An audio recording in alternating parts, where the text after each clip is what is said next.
A paz de Cristo, meus irmãos, sejam todos muito bem-vindos a mais uma pré-aula da Escola Dominical.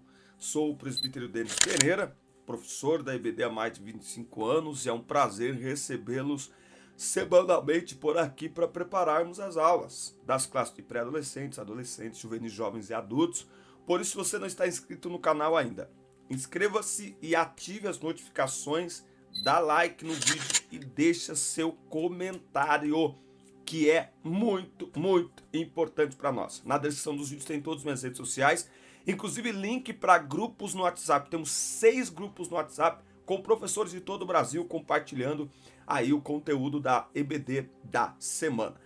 Agora pegue Bíblia, revista, papel, caneta e vamos juntos preparar mais esta aula linda da Escola Dominical, que na classe dos pré-adolescentes vai falar sobre o tema recebendo o batismo no Espírito Santo.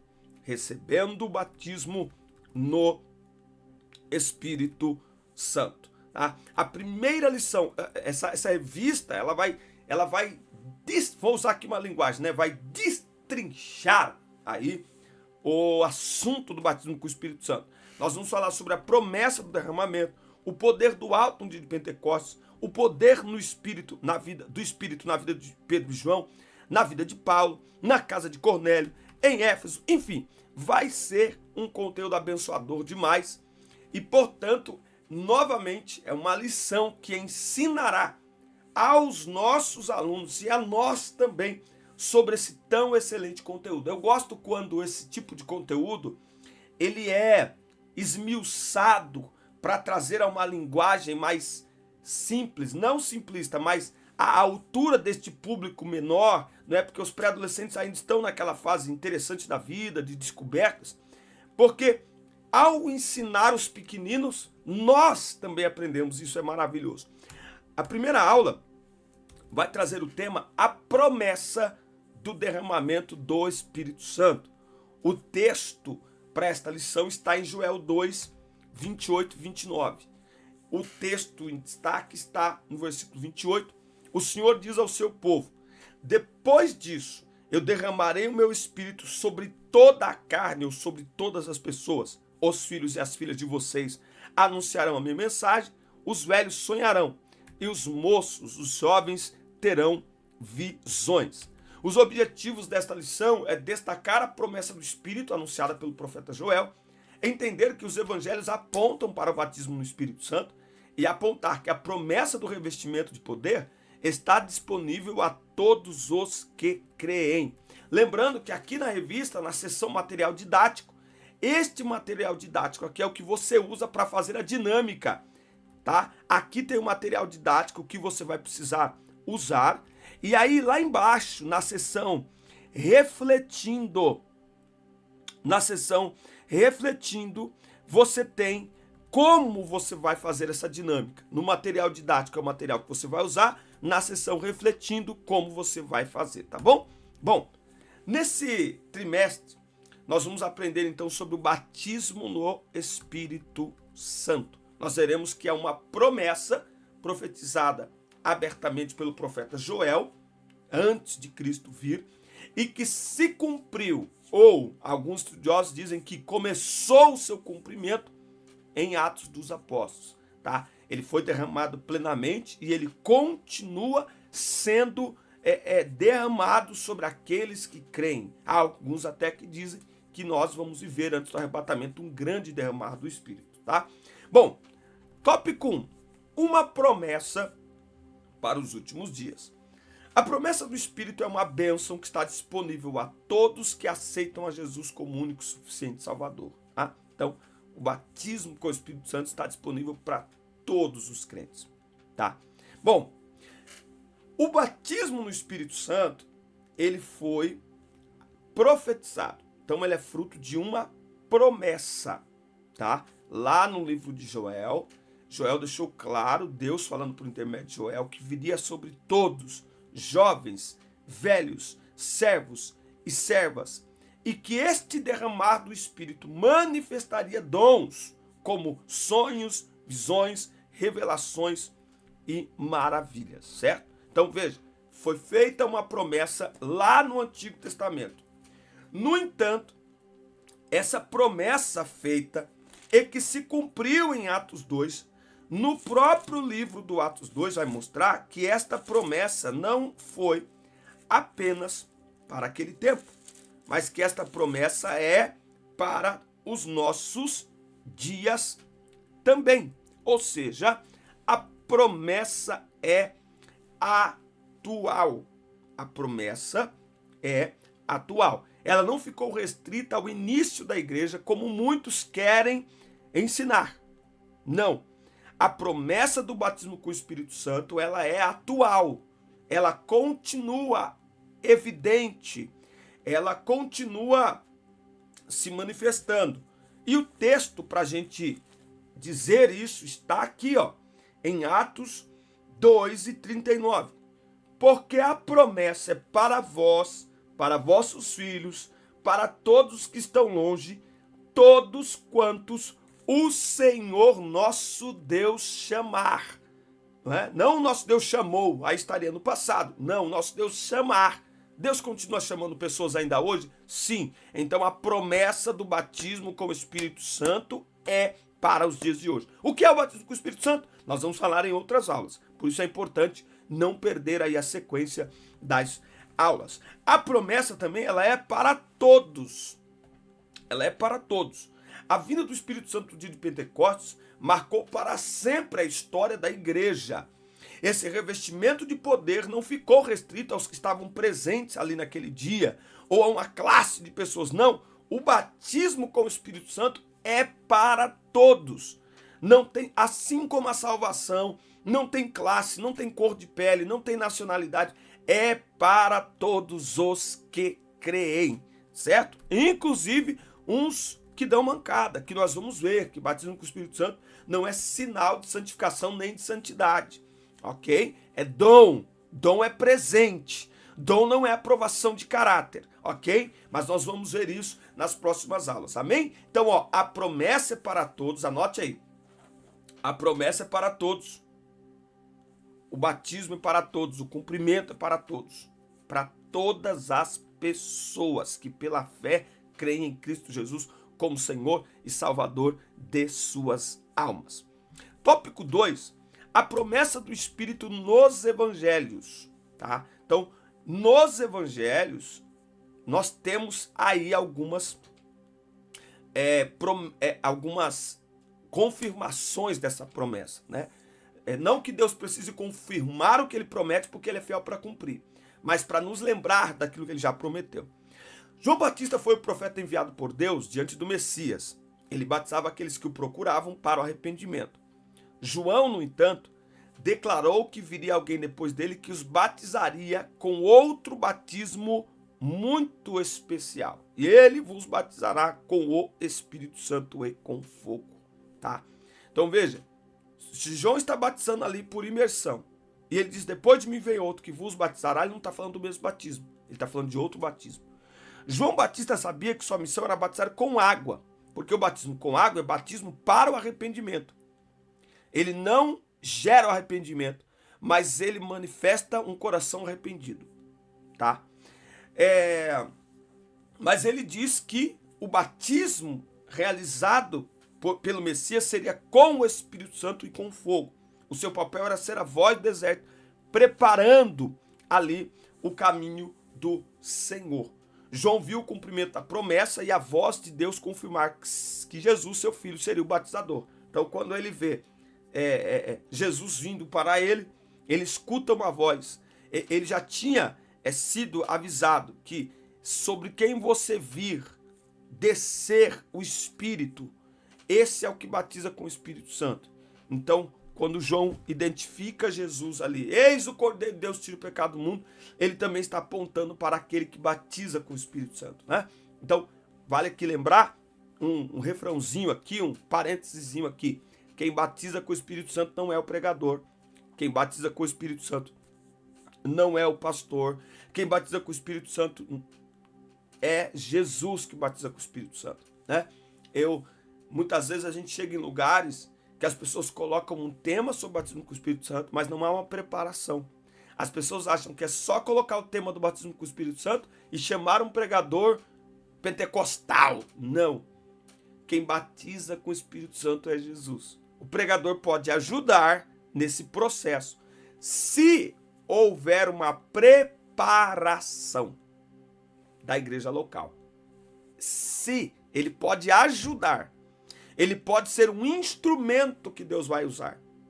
Ou seja, não é para ajudar Deus, é ajudar a igreja a compreender.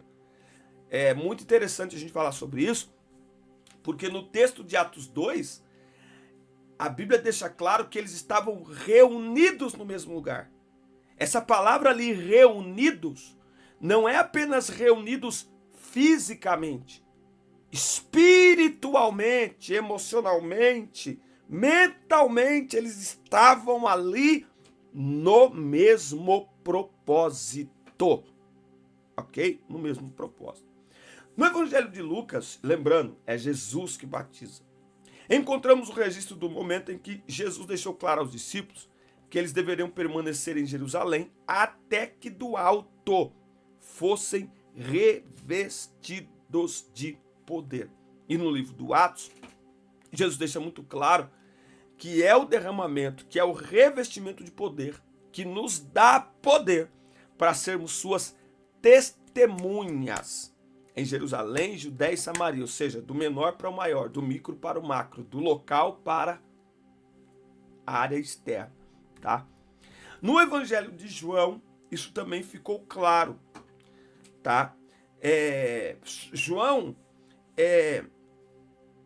ele deixou claro que o papel dessa outra pessoa era orientar os discípulos a continuarem a obra que ele iniciou aqui na terra. Deus estava revelando à humanidade por meio de seu Filho que o plano espiritual para a igreja seria estabelecido por meio do ministério do Espírito Santo, né? Então, João, ele apresenta o Espírito Santo mais como o consolador e como o ensinador e o convencedor do homem do pecado. Então, o batismo com o Espírito Santo é o revestimento de poder e João apresenta a ação interna do Espírito Santo na vida dos homens. Muito bem, revista maravilhosa, estou apaixonado por essa revista aqui. Aliás, me perguntaram no Instagram esses dias que livro ler para ser batizado com o Espírito Santo, para aprender sobre isso. Eu vou indicar essa revista aqui. Olha só, tópico 3, se você não se inscreveu no canal ainda, inscreva-se, ative as notificações, dá like no vídeo e deixa seu comentário, que é muito importante para nós. Muito, muito, muito, muito importante você deixar aí o seu comentário. Muito importante para nós, tá bom? Tópico 3, lembrando do nosso treinamento Transforme Suas Aulas. Meus irmãos, ainda dá tempo, corre lá, adquira aqui no primeiro link o treinamento Transforme Suas Aulas. Você vai ter acesso a estas aulas para acompanhar, fazer anotações aí no conforto da sua casa, tá certo? No seu escritório, na sua mesa. Lembrando que você terá acesso vitalício ao treinamento, significa que sempre que eu atualizar, colocar uma aula nova, você vai ter acesso sem precisar comprar de novo no nosso treinamento. Lembrando, eu estou fazendo esse apelo nesta semana, ao adquirir esse treinamento, você me ajuda a celebrar 25 anos de casados com a minha esposa em uma viagem que está programada. Ore por nós, tá bom? E adquira esse treinamento. Os irmãos perguntam sempre, como a gente pode te ajudar? Manda a chave Pix aí pra gente te ajudar. Eu não gosto de fazer isso, então a gente construiu esse treinamento, que aí eu ajudo os irmãos nos ajudam também. Muito bem, olha só, coisa do céu essa aula, hein? Olha só, tópico 3, até que o poder de cima, ou até que o poder do alto, não é, seja derramado sobre vocês, venha sobre vocês. Antes de subir aos céus, o mestre renovou a promessa de que voltaria para buscar os seus discípulos. Mas antes disso, enviaria sobre eles o poder do alto para capacitá-los a fazer a obra. Jesus renova a promessa antes de subir ao céu, né? Ele renova aí essa promessa. Ele exerceu seu ministério na terra, ensinando seus discípulos a respeito de tudo que era necessário. Porque é isso que Jesus veio fazer. Ele veio iniciar uma obra e preparar os discípulos para continuar, né? Então, 3 anos e meio, o que é que Jesus está fazendo? Jesus está treinando os seus discípulos, treinando a orar, treinando a pregar, treinando a cuidar de pessoas, né? É um treinamento, não é? Mas ele deixa muito claro que eles deveriam ficar em Jerusalém até que do alto sejam revestidos de poder. Por quê? Por que precisamos desse revestimento de poder? Porque a obra que a igreja realiza é uma obra perigosa. Como que é? Nós lutamos contra forças espirituais da maldade, irmãos. E nos dias de hoje, mais do que nunca. Foi-se o tempo em que o mundo, as trevas, né, olhavam para nós e está tudo bem. Agora não, nós estamos sendo atacados, nós estamos sendo, sabe, metralhados pelas trevas. Então nós precisamos do quê? Revestimento de poder. Antes de retornar aos céus, o Senhor se reuniu com muitos discípulos e lhes prometeu que receberiam o poder do Espírito para testemunhar a respeito dele em vários lugares. E no dia de Pentecostes, esta promessa se cumpriu ali nos 120 irmãos que estavam reunidos no cenáculo. Então essa promessa se cumpriu. E Atos 2 não é um fim em si mesmo. Atos 2 nos mostra o que nós precisamos para impactar o mundo. É do poder do Espírito Santo. Sem o poder do Espírito Santo, a igreja é uma instituição filantrópica. Sem o poder do Espírito Santo, a igreja é uma ONG. A igreja precisa do poder do Espírito Santo. Quando Jesus ordenou que os discípulos esperassem, não se tratava de um pedido, era uma ordem expressa do Pai, para que eles estivessem no lugar certo e na hora certa para receber o dom do Espírito Santo. As bênçãos espirituais são derramadas sobre aqueles que são obedientes. E esses discípulos foram aprovados, eles passaram no teste, o teste da obediência, tá? Então, para concluir aqui a nossa aula, eu quero lembrar um pouquinho da nossa trajetória. Não sei há quanto tempo você que me assiste está na igreja, mas nós somos de um tempo em que era um desejo, 2 desejos o novo convertido tinha, e o jovem e o adolescente tinha: batismo nas águas e batismo com o Espírito Santo. Batismo nas águas e batismo com o Espírito Santo. A doutrina do batismo com o Espírito Santo, ela tem sido deixada de lado em muitas igrejas, inclusive pentecostais. Porque ser pentecostal é amar a palavra, amar a palavra, amar a palavra. Mas nós somos uma igreja que crê na atualidade dos dons espirituais. Quando a igreja empobrece a doutrina dos dons, ela empobrece a vida de oração. Por quê? Porque para receber os dons é por meio da oração. Então, uma igreja que não ora não tem dons. Uma igreja que empobrece a doutrina dos dons, empobrece a vida de oração. O desejo pelos dons é uma motivação para a igreja orar. Ora para Deus te usar. Ora pedindo dons espirituais ao Senhor. Então, se quisermos reconduzir a igreja ao caminho da oração, devemos fortalecer na igreja, enriquecer o ensino sobre os dons espirituais. Porque é por causa dos dons que muitas vezes a gente ora, buscando: eu quero ser revestido de poder, eu quero ser batizado com o Espírito Santo, eu quero dons, me usa em profecia, me usa no dom da palavra, da sabedoria e do conhecimento, me usa em revelação, usa a minha vida, Deus. Esta oração, ela era o motor da vida espiritual. Mas, como os dons são deixados de lado, a vida de oração é deixada de lado. Então, Você quer que o seu departamento de pré-adolescentes, de adolescentes, de jovens volte a orar? Começa a falar para eles sobre dons espirituais. Pega essa revista e ensina sobre dons espirituais. Porque aí eles vão se sentir desejosos de receber os dons. E o caminho é a oração. Não tem outro caminho. Amém, meus amigos? Forte abraço. Assista, curta, compartilhe. Inscreva-se no canal. E até o nosso próximo encontro. Deus abençoe vocês.